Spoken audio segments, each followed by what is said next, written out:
Barack Obama has called on the world to stand up for tolerance, moderation and respect for others, warning that sectarian politics could lead to chaos and violence.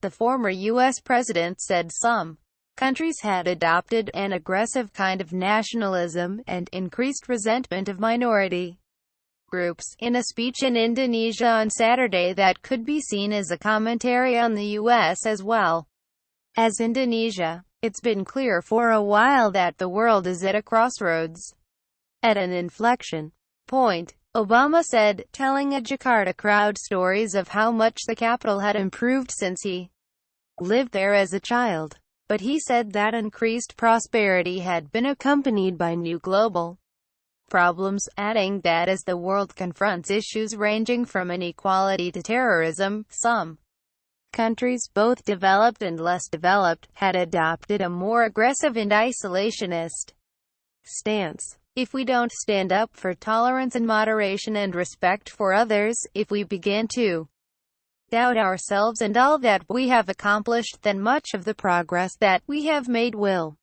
not continue, he said.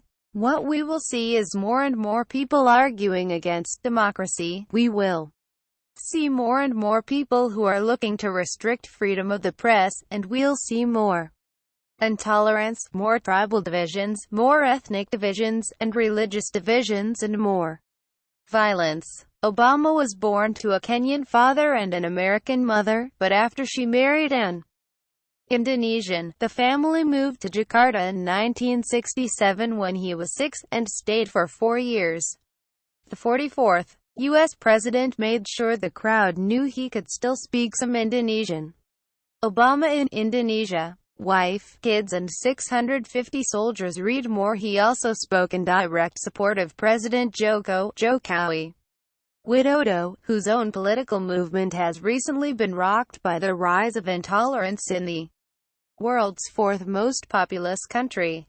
Widodo's ally, Basuki Cahayapurnama, a Christian of Chinese descent widely known as Ahok, was recently jailed while serving his term as Jakarta governor for making comments that were allegedly blasphemous. Islamist groups had organized mass rallies to demand his imprisonment, and his sentence shocked his many liberal supporters around the country, leading analysts to question whether the stability of Indonesia's plural democracy might be under threat from racial or religious tensions. Obama called Widodo a man of quiet but firm integrity and someone who sincerely wants to do what's right for all Indonesians, and then made comments which a delighted crowd interpreted to be critical of how Ahok had been treated. My stepfather was raised a Muslim, but he respected Hindus and he respected Buddhists and he respected Christians, he said, adding, if you are strong in your own faith then you should not be worried about someone else's faith. The line earned raucous applause. Obama never mentioned Donald Trump by name, but he chose a range of topics that could be seen to apply to politics in both Indonesia and the U.S., including fake news powered by social media, resentment, attacks on institutions, and ignorance of other people's.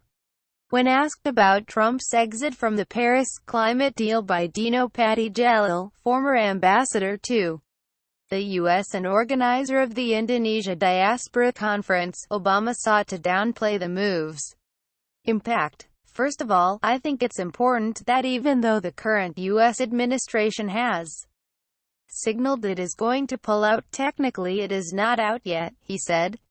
Point 2 is that many of the changes that we locked in during my administration continue.